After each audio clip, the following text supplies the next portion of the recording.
Everyone, and welcome once again to another edition of Cinema Picks of the Week.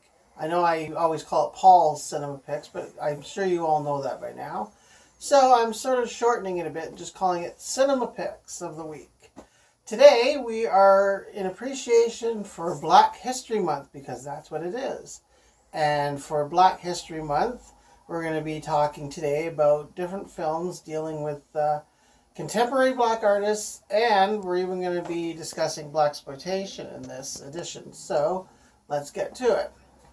The first movie, and it's the one I have in my hands here, is called Get Out, and it was directed by a contemporary filmmaker named Jordan Peele, who, believe it or not, has just done his own Twilight Zone series, which is premiering on TV, and have just finished their first season and are now on DVD Blu-ray. So if you want to go to the store and pick that up, you can go and do that.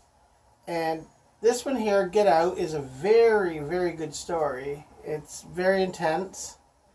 And what it is this girl, she invites her boyfriend, who happens to be black, and they go to the parents' house for a weekend.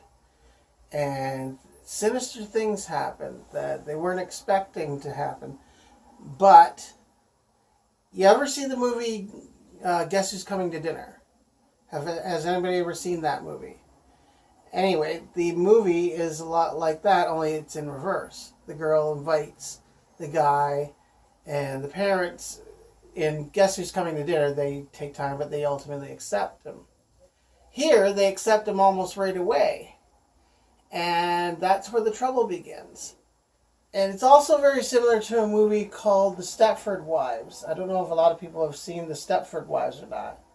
But this movie is a lot like that. I don't want to really give a lot of detail into the movie, but as you go along, the boyfriend starts to realize that there are sinister undertones to the parents, and that maybe they're not so welcoming of him in the place. And you'd have to really see, but you have to keep a watch on the girlfriend. That's all I'm going to say about that, because, again, I don't want to give away spoilers. This show is not to give away spoilers. I picked this up on Blu-ray, and it's from Blumhouse. And my friend Christina LeBlanc, there's a name thing for you there. She actually recommends a lot of Blumhouse movies, and Blumhouse has actually done a lot of really good type of films. So the caption on here is Get Out is a true original, grimly tense, and in tune with its time type of film. And on the bonus features on this Blu-ray DVD, you get an alternate ending, deleted scenes, with, of course, the commentary by the writer-director Jordan Peele. A feature called Unveiling the Horror of Get Out, so you get to learn a little about the undertones of the movie. And a Q&A discussion with Jordan Peele and the cast, something I found very intriguing. And, of course, feature commentary as well.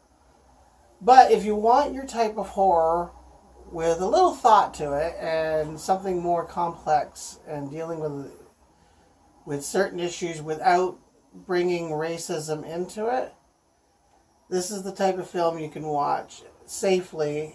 And it does make you think after the movie. It makes you think a little bit about the personalities of the characters and stuff. But it's one I would definitely recommend. Now, this one here I got on Blu-ray. It's a DVD combo as well. And again, it's directed by Jordan Peele. It's called Us. Now, this one here deals with a family on vacation. And they get a knock on their door, and they open the door, and these strangers are standing in their driveway. And as the father goes out to confront the strangers, they suddenly realize that it's evil counterparts to them. Sort of like doppelgangers. And they have to deal with these doppelgangers who just practically relentlessly come after them at any chance they can get. And it's, again, it has the same intensity, deals with some of the issues that Get Out did, not with the parents and stuff, but more or less in this case, it's a family. But like this one, it's actually a very good watch.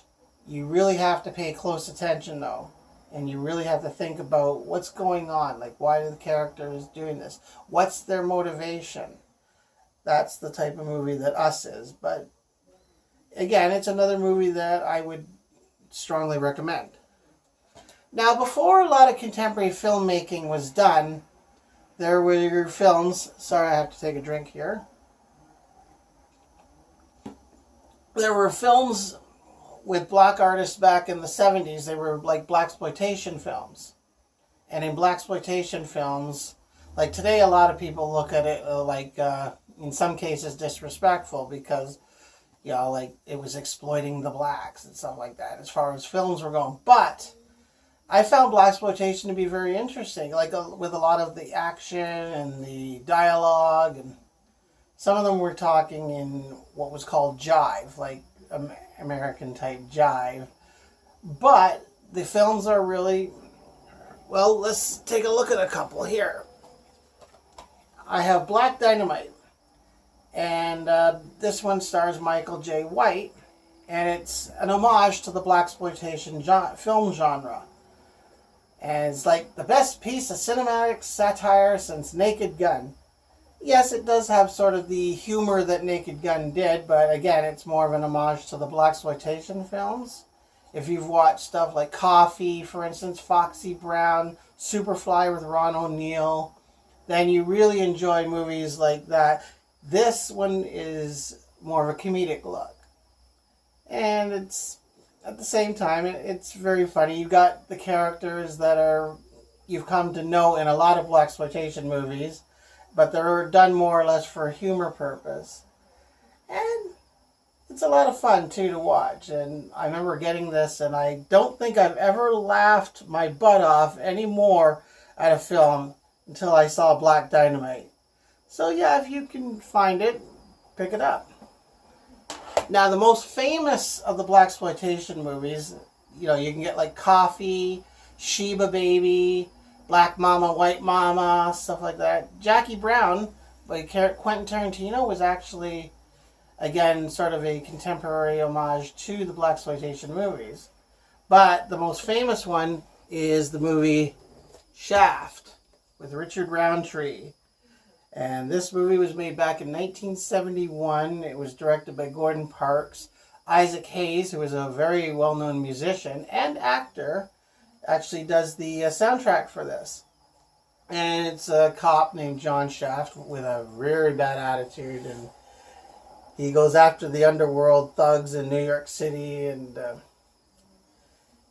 I remember watching this at a drive-in and really enjoying it. And then when I went to a store, I found it on VHS, so I had to pick it up. And Roundtree actually did about three or so movies dealing with his character John Shaft. The second one being Shaft's Big Score, which is a sort of continuation of the first one.